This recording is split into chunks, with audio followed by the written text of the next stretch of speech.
여러분 안녕하십니까? 정인철 목사입니다. 오늘은 사무엘상 11장 1절부터 7절을 배경으로 오직 하나님의 신으로 오직 하나님의 신으로라는 제목으로 하나님 말씀 전하겠습니다.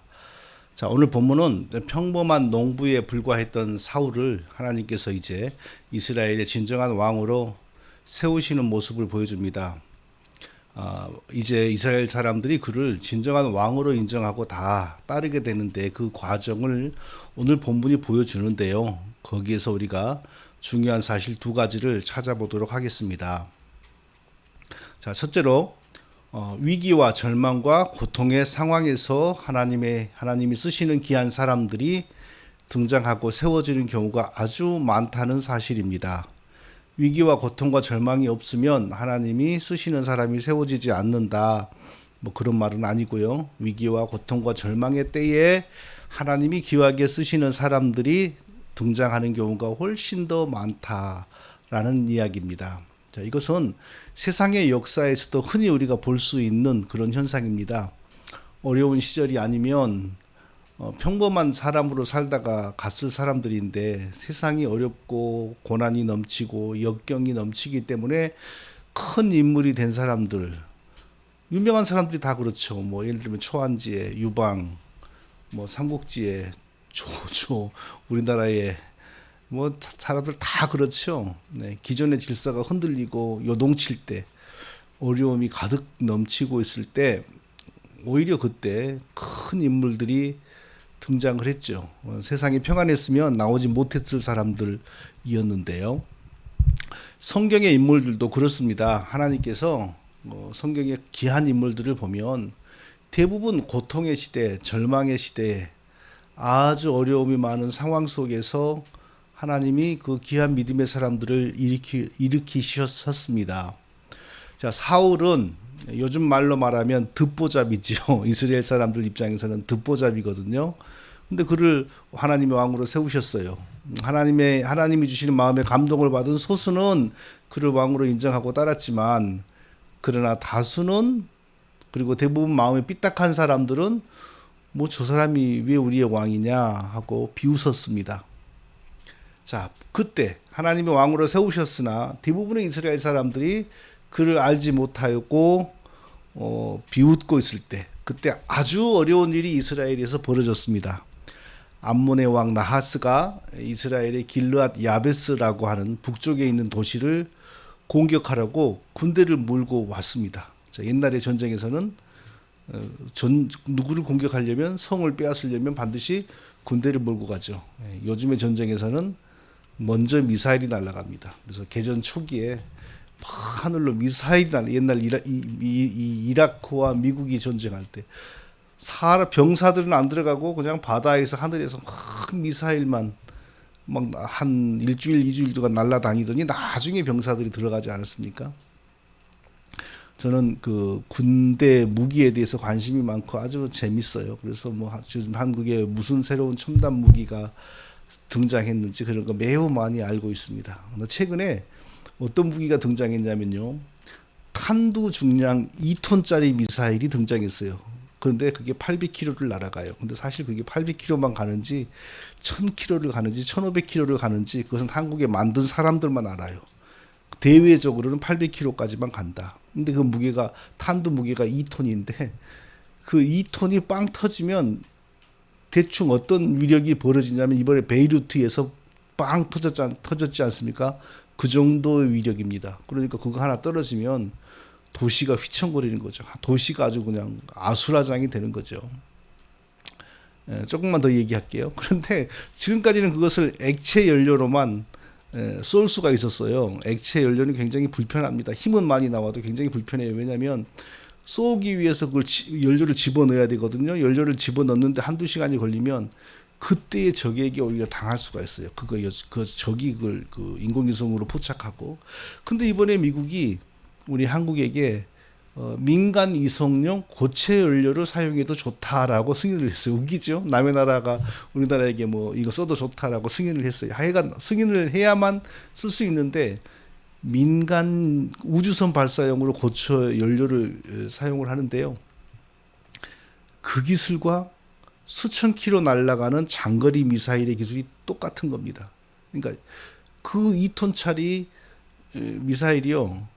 앞으로 1000km, 2000km를 날아갈 수 있어요. 그럼 뭐 들어갈까요? 평양은 100km, 2km밖에 안 돼요. 일본 짧잖아요. 그러면 뭐 1000km, 2000km가 날아가면 어디겠어요? 지금 미국하고 가장 대립하고 있는 나라죠. 그러니까 미국이 이런 식으로 참 여러 나라들을 주무르고 있구나 하는 생각이 들더라고요. 자, 이제 그 얘기는 그만하고요. 요즘에는 전쟁이 벌어지면 미사일이 날라지지만 옛날의 전쟁은 병사들이 이동을 합니다. 병사들이 이동은 곧 병사들이 가는 곳에 그 성을 함락시키겠다는 거예요. 옛날에 수양제가 고구려를 침략할 때 병사들 130만을 데리고 왔습니다. 그게 뭐 세계에서 가장 큰 규모의 전쟁이었다고 하지 않습니까? 그러니까 길르앗 얼마나 많은 병사가 왔는지를 모르지만 길르앗 야베스 앞으로 암몬의 대병이 몰려와서 진을 치니까 길르앗 야베스 사람들은 그냥 완전히 얼어가지고요. 먼저 뭐라고 그랬냐면요. 우리가 암몬을 임금으로 섬기겠습니다. 우리하고 평화조약만 맺어주면 조공도 마치고 우리가 다 하라는 대로 하겠습니다. 그러니까 완전히 전쟁할 능력도 없고 의사도 없고 힘도 없으니까 완전히 엎드려 버린 겁니다. 자, 그러면 대부분 그래 이렇게 해라 하지 않습니까? 그런데 암몬의 왕이 뭐라냐면 너희가 전부 오른쪽 눈을 빼서 나에게 보내면 너희들이 하자는 대로 하겠다. 그러나 그 전에는 그렇게 안 하겠다 이러는 겁니다. 그러니까 이건 뭐 모욕이지요. 엎드려서 비는데 눈을 빼라 그러니까 모욕이지요. 이스라엘의 길르앗 야베스 사람들은 완전히 패닉에 빠져가지고요. 또 이렇게 말합니다. 자, 우리가 우리 동족들에게 다 이 상황을 알려서 도움을 구하겠다. 아무도 돕는 사람이 없으면 당신이 하라는 대로 하겠다. 이러는 거예요. 그렇게 해봐라 그랬나 보죠. 그래서 이제 이스라엘 민족들에게 딱 심부름꾼도 그때는 이렇게 막 연락망이 있었던 것 같아요. 전화는 없었지만. 그래서 순식간에 이스라엘에게 쫙 이 소식이 퍼졌습니다. 그때 사울은 자기 고향 기브아에 살고 있었고요. 왕으로 하나님이 세웠으나 뭐 왕으로 받들어주는 사람이 없으니까 여전히 소를 몰고 밭을 갈고 농부로 살고 있었습니다. 거기까지 전령들이 와가지고 이제 길르앗 야베스에서 벌어진 일을 얘기하니까 뭐 눈을 다 빼달라고 하니까 이런 말을 다 전해주니까 이스라엘 백성들이 사울의 고향 사람들이 엉엉 울고 난리가 났습니다. 그때 사울이 서로 밭을 갈다가 집으로 들어오는 길이었습니다. 그래가지고 물었더니 왜 그러냐고 물었더니 이렇게 됐다라고 말을 해 주는 겁니다. 기가 막힌 상황이죠. 적의 군대가 와가지고 엎드려서 비는데도 너희가 전부 눈을 빼서 주면 오른쪽 눈을 빼서 주면 너희들 말을 들어주겠다. 이것은 그러니까 완전히 멸시하고 조롱하고 그리고 목적은 하나라는 거죠. 다 붙잡아가지고 포로로 잡아 종으로 부리겠다는 거. 정말 비참한 상황입니다. 바로 이 상황 정말 어려운 이 상황 속에서 하나님은 사울이 이스라엘의 진정한 왕으로 등극하게 되고 모든 백성들이 사울을 존경하게 만드신 것입니다. 왜 그렇게 어떻게 된 겁니까? 사울이 용감하게 하나님의 은혜를 입어 능력을 입어서 앞으로 나가면서 싸우자고 하니까 백성들이 따랐어요. 그리고 이겼습니다. 그렇게 해서 이제 이렇게 된 거죠. 자, 만일 암몬이라는 나라가 이렇게 군대를 물고 쳐들어와서 이스라엘을 힘들게 하고 조롱하지 않았다면, 그런 일이 없었다면 사울은 언제나 진짜 왕이 되었을까요? 모르지. 언제나 왕이 되었을런지 알 수는 없죠. 지금 현재 하나님의 감동을 받는 소수는 저 사람이 우리의 왕이다라고 따르고 있지만 다수는 지금 안 따르잖아요. 그러니까 그럼 안 따르니까 고향에서 여전히 서로 밭이나 갈면서 그렇고 있는 것 아니겠어요? 하나님이 세우신 왕이 이스라엘 백성들에게서 인정을 받고 존경을 받고 왕으로 등극해야 되는데 아직 그렇게 안 되니까 지금 고향에서 서로 밭이나 갈고 있는 것이고, 바로 그 상황 속에서 암몬이라고 하는 나라가 이스라엘을 쳐들어와 가지고 큰 어려움이 닥치니까 그리고 막 발발 떨고 있었어요. 이스라엘 백성들이 왜 떨었을까요? 싸울 힘도 없고 무슨 조직도 없고 그렇게 해서 싸워서 이겨본 경험도 없고 그러니까 발발 떨고 있었어요. 바로 그런 정말 누가 생각해도 너무 어려운 상황, 바로 그런 상황 속에서 항상 하나님은 자기가 쓰시고자 하는 믿음의 사람을 언제나 일으키셨다는 것을 우리가 역사를 통해서 볼 수 있습니다. 자, 다윗을 볼까요? 왕이 될 것이라고 예언을 받았습니다. 기름 부음도 받았습니다. 그러나 그것은 이스라엘 전체 민족 앞에서는 비밀이지요. 아무도 모릅니다. 언제부터 다윗이 왕으로 조금씩 인정을 받기를 시작하고 주목을 받기 시작합니까? 골리앗이라고 하는 거인 장수가 40일 동안 이스라엘 전체 민족과 군대를 조롱하면서 완전히 가지고 놀고 있을 때 이스라엘 군 전체 군인은 전부 그냥 얼어가지고 한 발자국도 앞으로 못 나가고 있을 때 그 어려운 상황이 다윗이 이스라엘 민족 앞에 나서게 되는 좋은 기회가 되었던 것입니다. 자, 우리가 바로 이 사실을 기억해야 됩니다. 하나님이 중요하게 크게 역사하시는 때는 평범한 때가 아니고 대부분 고난과 역경의 때였다는 사실입니다. 하나님으로부터 은혜 받은 사람, 하나님으로부터 참된 믿음을 선물로 받은 사람들이 진가를 드러내는 때는 평화로운 시절이 아니고 고난과 좌절과 역경과 어려움이 넘치는 때였다는 사실입니다. 하나님은 언제나 그 모든 상황을 다스리고 평정할 수 있는 전능하시고 능력 있는 분입니다. 그래서 하나님은 모든 사람들이 두려워 떠는 그런 상황 속에서 얼마든지 자기의 뜻을 펼칠 수가 있으시고 자기가 준비한 믿음의 사람을 일으킬 수가 있으신 것입니다. 혹시 사울이 그때 이때야말로 내가 진짜 왕의 제목이라는 사실을 보여줄 수 있는 절호의 기회다. 이때 놓치면 나는 왕이 못 된다. 이런 계산을 하고 앞으로 씩씩하게 나갔을까요? 또 다윗이 블레셋 거인 장수 골리앗으로 말미암아 이스라엘 군대가 두려워 떨고 있을 때, 그것도 하루 이틀도 아니고 40일 동안이나 두려워 떨고 있을 때, 이때가 내가 나서서 나의 존재를 이스라엘 전체 앞에서 과시하기에 아주 좋은 때다라는 판단을 하고 그렇게 나섰을까요? 성경을 보면 그런 흔적은 전혀 없습니다. 그럼 사울이나 다윗이나 다른 하나님이 준비한 믿음의 사람들, 하나님이 쓰실 사람들이 어떻게 자기의 존재를 드러냈습니까? 무슨 계산이나 연기가 아니었습니다. 자기 마음속에서 일하시는 하나님의 역사를 따라, 하나님이 주시는 마음의 감동을 따라, 하나님이 주시는 마음의 역사를 따라, 거룩한 충동을 따라 단순히 말하고 그냥 자연스럽게 행동했을 뿐입니다. 인간적으로 보면 자칫 이스라엘 민족 전체 앞에서 계망신과 계죽음을 당할 수도 있는데 무슨 그때 연기할 마음, 무슨 그런 판단이 나오겠어요. 하나님이 이미 은혜를 주셨고 이미 믿음을 선물하여 주셨고 하나님 마음속에서 역사하셔서 마음의 감동을 주시고 계심으로 자연스럽게 마음에서 떠오르는 대로 하고 싶은 대로 한 겁니다. 그래서 이스라엘 백성들을 격려하고 믿음으로 권면하여 이끌고 나가 싸웠는데 하나님이 큰 승리를 얻게 하신 것이죠. 자, 우리가 여기서 뭘 배워야 됩니까? 하나님이 나에게 믿음을 주시지 않았습니다. 은혜를 주시지 않았습니다. 그러면 가장 먼저 내가 그것을 압니다. 나는 은혜를 받은 적도 없고 믿음을 선물로 받은 적도 없어요. 교회를 다니지만 은혜를 받은 적도 없고 믿음을 선물로 받은 적이 없으면 가장 먼저 자기가 압니다. 그래서 절대 어려운 때, 위기의 때 교회를 위하여, 하나님을 위하여 희생하거나 봉사하거나 싸우거나 믿음의 선한 일을 할 생각이 요만큼도 들지를 않습니다. 그건 누구보다도 자기 자신이 가장 먼저 합니다. 그러나 반대로 하나님이 내게 은혜를 주셨고 내게 믿음을 주셨고 내게 확신을 주셨고 하나님이 내 마음속에서 일하시고 역사하고 계시면 가장 먼저 자기가 자기 마음속에서 일하시는 하나님을 느끼고 확신하게 됩니다.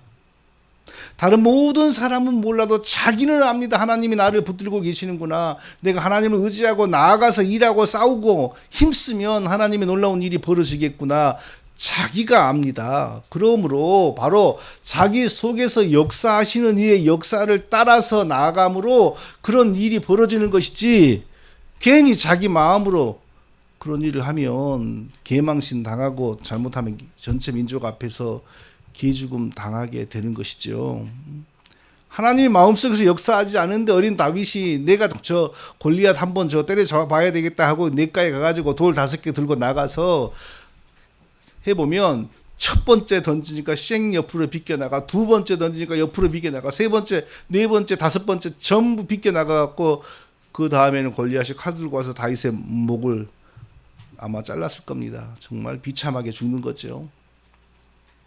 하나님께 붙들린 사람은, 하나님의 역사가 마음속에서 일어나는 사람은, 모든 사람은 몰라도 자기는 압니다. 내게 은혜를 주시는 그분과 은혜를 받는 나는 알아요. 그 은혜를 따라서, 그 하나님의 역사를 따라서 우리가 하나님의 일을 감당하는 겁니다. 그러면 백전백승이요. 왜? 우리에게 은혜를 주시고 우리를 사용하시고 우리에게 힘 주시는 이가 이 세상의 그 모든 것을 다스리고 관리하시는 능력자이시기 때문에 하나님의 역사를 따라 하는 일에는 실패가 없는 것입니다. 하나님의 큰 믿음의 사람들은 바로 그렇게 나타나는 것입니다. 눈앞에 벌어지는 어려운 일로 말미암아 세상 모든 사람들이 북극에 찬 얼음 바람을 맞은 것처럼 얼어 있을 때도 하나님께 은혜 받은 사람, 하나님이 주시는 마음에 감화가 있는 사람은요, 속에서 힘이 일어나는 걸 스스로 압니다. 사울이 그랬겠지요. 다윗이 그랬겠지요. 그래서 그렇게 결국 그 가장 어려운 때에 이스라엘 백성들 앞에서 하나님이 쓰시는 왕의 제목이라는 사실을 인정받은 것입니다. 자, 다시 한번 정리합니다. 모든 사람은 속여도 나를 못 속입니다. 다른 모든 사람은 알아도 몰라도 나는 압니다. 무엇을요? 하나님이 내 마음속에 역사하고 계시고 하나님께서 나를 붙들고 계시는 것을. 모두가 몰라도 나는 알고 모두를 속여도 나는 못 속이. 나는 확신을 합니다. 나는 압니다. 그러니까 우리가 그 하나님이 주시는 은혜 안에서, 믿음 안에서 은혜를 받은 적이 없고 믿음을 선물 받은 적이 없으면 그냥 깽 하고 죽어 있어야지. 괜히 사람이 힘으로 나서면 기망신 당하고 모가지가 잘립니다. 그러나 하나님이 내게 은혜 주신 것이 맞고 하나님이 내게 믿음을 선물로 주시고 내 마음속에서 역사하시고 내게 소원을 일으키고 계시는 거에 맞으면 그 마음대로 하고 싶은 대로 거룩한 욕망과 충동대로 하나님을 위해서 일하는 겁니다. 그러면 반드시 좋은 결과가 있습니다. 사울이 그렇게 해서 왕으로 인정받고 왕으로 등극하게 되었고 다윗도 그렇게 된 것입니다. 자, 둘째로 우리가 또 오늘 본문에서 뭘 발견해야 되냐면요, 하나님의 감동하심이 우리가 하나님의 일을 하는 원동력이라는 사실입니다. 내가 내 마음으로 사람의 방법으로 하나님의 일을 해보려고 해도 안 됩니다. 하나님의 감동하심이 있어야 돼요. 옛날에 이 사람들 때는, 성경이 이 사람들 때는 특별 계시의 시대니까 하나님의 감동하심, 지금은요 하나님의 감화하심, 하나님의 조명하심, 하나님이 내 마음을 붙들어 주심, 내 마음속에서 이 소원을 일으켜 주심, 그거죠. 그것이 바로 우리가 하나님의 일을 하는 원동력입니다. 그리고 또 한 가지 중요한 사실은 사람의 방법으로는 또 우리가 무슨 노력을 할지라도 그 하나님의 역사를 내가 일으킬 수 있는 가능성은 하나도 없다는 것입니다. 전적으로 그것은 하나님에게만 달렸습니다.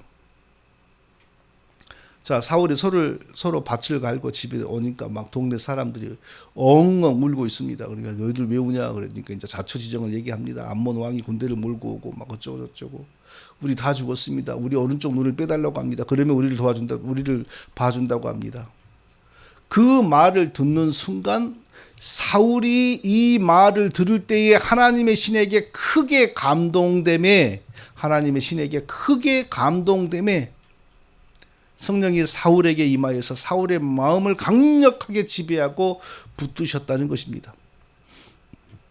자, 이처럼 구약의 사람들에게도 성령이 임하셔서 이러한 마음에 감동을 주시고 마음을 붙드시는 일이 있었습니다. 하나님의 신이 그때, 성령이 그때도 역사하셨어요.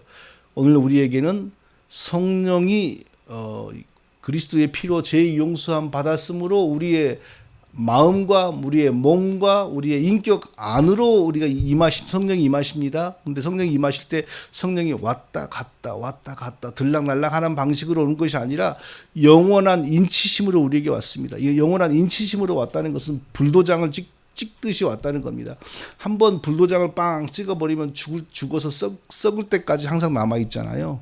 성령은 우리에게 들락날락 왔다 갔다 하는 임재로 오는 게 아니라 영원히 온 것입니다. 이 땅에 사는 날 동안 내내 우리를 떠나지 않고요. 죽어서 천국에 가도 성령은 우리를 떠나지 않습니다. 그게 바로 우리가 신약의 성도들이 받은 성령 세례죠. 그런데 요즘에 한국 뉴스를 보면 그 정광훈이라고 하는 이상한 목사가 뭐 성령 대폭발, 성령 세례 이런 걸 선동하면서 하나만 해야 돼. 정치적인 선동질을 하려면 그것만 하고 신학적인 사이비 짓을 하려면 그것만 해야 되는데 두 가지를 섞고 있어요. 이 양반이. 이 사람이 두 가지를 섞고 있어요. 굉장히 위험한 사람입니다. 아주 기독교에 해를 미칠 저질입니다. 실제로 뭐 입신을 2번이나 했다 그러고 굉장히 사이비 성향이 강한 사람이죠. 자, 신약의 성령의 임재, 신약의 성령 세례는 영원한 인치심으로 옵니다. 그리스도의 피에 속죄를 받았으니까 영원히 우리 안에 하나님이 거하십니다. 근데 구약의 성령의 역사는요, 그렇게 인치심으로 오지를 못하셨어요. 왜냐하면 아직 제사함을 받지 못했으니까.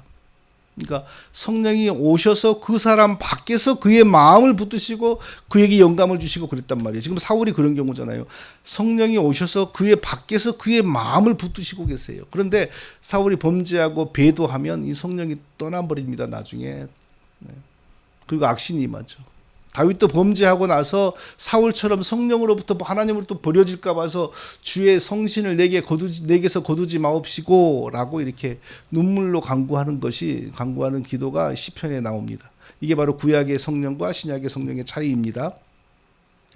자, 사울을 하나님께서 이 어려운 상황에서 이렇게 크게 쓰시기 위해서 하나님의 신으로 지금 붙드십니다. 하나님의 신으로 감동하고 계십니다. 그 감동, 아까 말한 것처럼 하나님의 감동이라는 말은 특별 계시 시대에 하나님이 직접 붙드시는 그것을 감동이라고 합니다. 지금은 특별 계시 시대가 아니고 조명의 시대에 지금은 감화의 시대죠. 그러니까 우리가 뭐 감동이란 말을 저도 이렇게 불쑥불쑥 나오는데 그 선지자나 사울이나 다윗과 같이 하나님의 계시의 도구, 특별 계시 시대에 특별한 사람들에게 성령이 역사하시는 그런 방식은 지금 역사하지 않습니다. 성령이 지금 그런 방식으로 역사하지는 않습니다. 우리는 성경 안에 머무르게, 성경을 읽고 배우게, 성경을 바르게 해석하도록, 그러니까 성령의 조명, 성령의 감화, 그렇게 성령님이 지금 역사하십니다.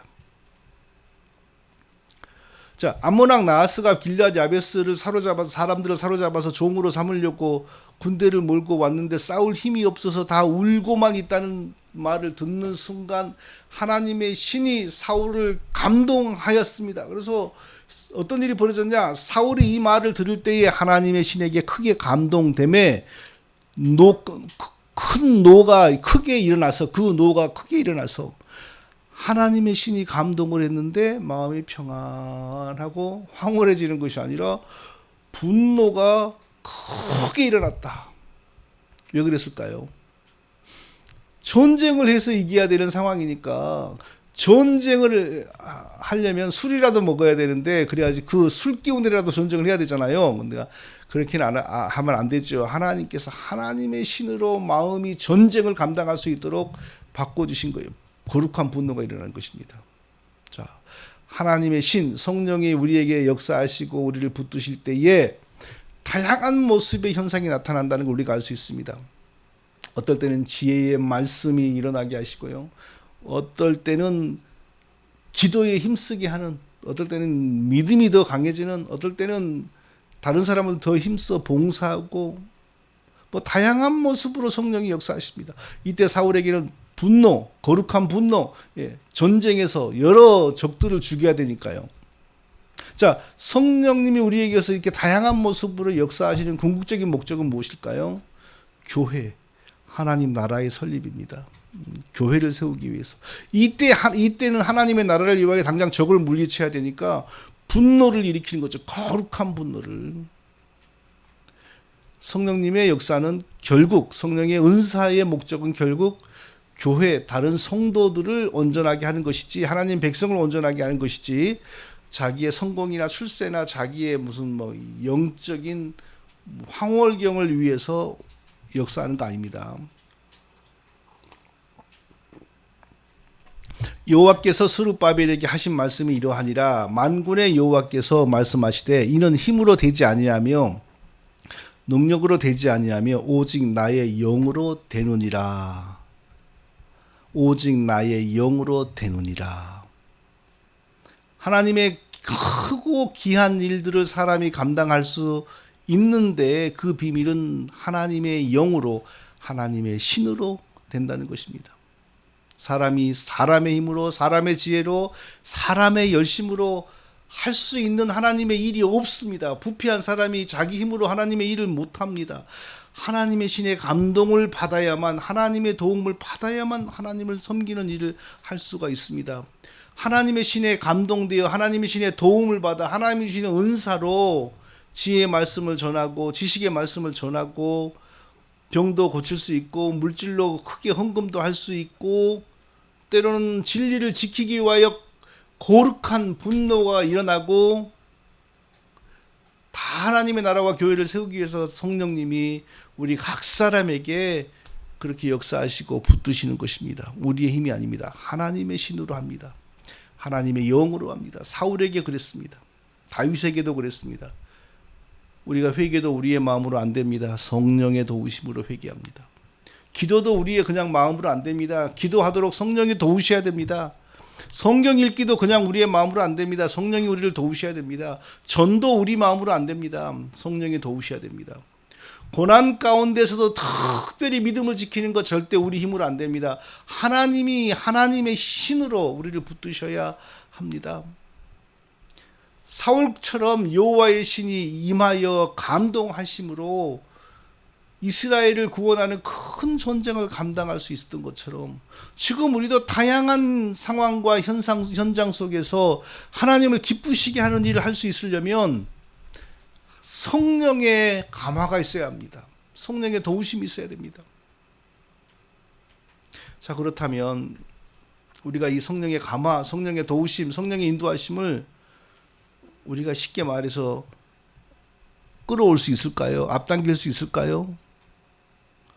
참 많은 사람들이 우리가 어떻게 준비하면 성령이 역사하신다. 그런 사람들이 영성 수련 이런 말을 쓰죠. 성령 운동 이런 말을 쓰죠. 우리가 어떻게 준비하면. 근데 그 준비 안에 우리의 기도나 회개나 금식이 들어갈 때는 아주 그럴싸하죠. 기도하면 회개하면 금식하면 성령이 우리를 감화한다. 성령이 우리를 붙드신다. 아주 그럴싸한 말이지만 아주 나쁜 말입니다. 우리가 기도와 금식과 회개로 성령을 우리가 조작하고 운동시키고 끌어올 수 있습니까? 그렇지 않습니다. 절대 그 무슨 방법으로도 우리는 못합니다. 기독교에서 그런 방법은 불법입니다. 그런 일이 일어난 것은 성령의 역사가 아니라 성령을 가장하는 귀신의 역사입니다. 자, 성경을 보십시오. 성령의 감동이 일어날 때에 그 어떤 선지자나 그 어떤 사도가 성령의 감동을 받기 위해서 금식하고 기도하고 준비하고 사모하고 그랬던 적이 있나요? 어린 사무엘이 성령의 감동을 받고 하나님의 음성을 듣기 위해서 영성 훈련에 매진했습니까? 아무것도 모르는데 하나님이 사무엘아 사무엘아 부르니까 그 음성이 들렸던 거죠. 사도들이 성령을 체험하기 위해서 성령 운동했습니까? 사울이 하나님의 신의 감동을 받기 위해서 금식을 하고 생식을 하고 그랬습니까? 기독교에서는 없는 겁니다. 아니 그러면 우리 뭐 해야 됩니까? 하나님의 감동, 하나님의 도우심, 하나님의 인도하심을 받기 위해서 대체 우리는 뭐 해야 됩니까? 특별히 할 거 없습니다. 단지 이것만 하면 됩니다. 하나님이 이미 주신 믿음 안에 우리가 계속 거해야 합니다. 하나님이 이미 주신 은혜 안에 우리가 계속 머물러야 합니다. 어떻게 하는 것이죠? 하나님이 이미 주신 성경 안에 우리가 머물게 성경을 꾸준히 매일 읽고요. 매일 기도하고 그것이 외에는 우리가 할 수 있는 게 없어요. 성령의 역사가 일어나도록 뭐 특별히 더 정성을 기울이고 금식을 하고 그런다고 성령이 아니 이렇게 뭐 하듯이 이렇게 하면 쪼르르 달려옵니까? 그게 성령이 아니라 그러면은 다른 거죠. 성령은 하나님입니다. 우리에게 은혜를 주시고 우리 마음에 감화를 주시고 우리 마음에 소원을 일으키시고 이런 것은 철저히 하나님의 소관이고 하나님의 주권이고 하나님의 때이고 하나님의 방법이지 우리의 정성이나 우리의 노력에 따라서 그게 일이 되고 절이 되고 그러면 결국은 뭐예요? 성령은 내 하기 나름이다. 나의 정성에 따라 성령이 일이 되고 절이 된다. 그게 바로 성령 운동이죠. 그게 바로 영성 수련이죠. 성령 운동, 영성 수련은 기독교에서 존재하지 않습니다. 그것은 인정되지 않습니다. 하나님은 하나님의 뜻대로 하나님의 때에 하나님의 방법으로 역사하십니다. 우리는 다만 뭐 해야 됩니까? 하나님이 주신 은혜 안에 하나님이 이미 주신 믿음 안에 머무르는 겁니다. 하나님 우리에게 영적인 감흥을 보내면요 계속 머물면서 믿음 안에 머물면서 기다려야죠. 무슨 특별한 정성이나 뭘 가지고 빨리 하나님의 마음을 바꾸고 하나님이 뭐 하라고 그런 방법 없습니다. 그런 거 있는 것 같지만 다 그건 다른 영의 역사입니다. 믿음 안에 머물러야 돼요. 모든 주권은 하나님 안에 있습니다. 그래서 우리가 어려운 일을 당하고 힘든 일을 당하고 지금과 같은 이런 시절에 더 우리가 하나님이 주신 믿음 안에 은혜 안에 계속 바르게 머물면서 하나님의 도우심을 기도하고 바라보는 거 이게 진정한 믿음입니다. 절대 우리가 뭘 어떻게 할 수 있는 게 없어요. 하나님이 우리 마음에 특별한 소원을 주시고 감화를 주신 것은 우리가 전혀 예기치 못할 때에 상상도 못할 때에 갑자기 일어나는 것이지 우리가 그것을 조작해 가지고 하나님이 빨리 오게 만들고 그런 거 할 수 있는 것 아닙니다. 사무엘이 하나님의 때에 부르심을 받은 것처럼 사울도 하나님의 방법으로 성령에 감화되어 감동되어서 하나님의 일을 본격적으로 시작했던 것처럼 자 우리도 하나님이 주신 은혜 안에 믿음 안에 늘 머물고 있으면서 언제나 하나님께서 우리를 사용하실 준비가 되어 있는 저와 우리 모두가 다 되시기를 예수님의 이름으로 축원드립니다.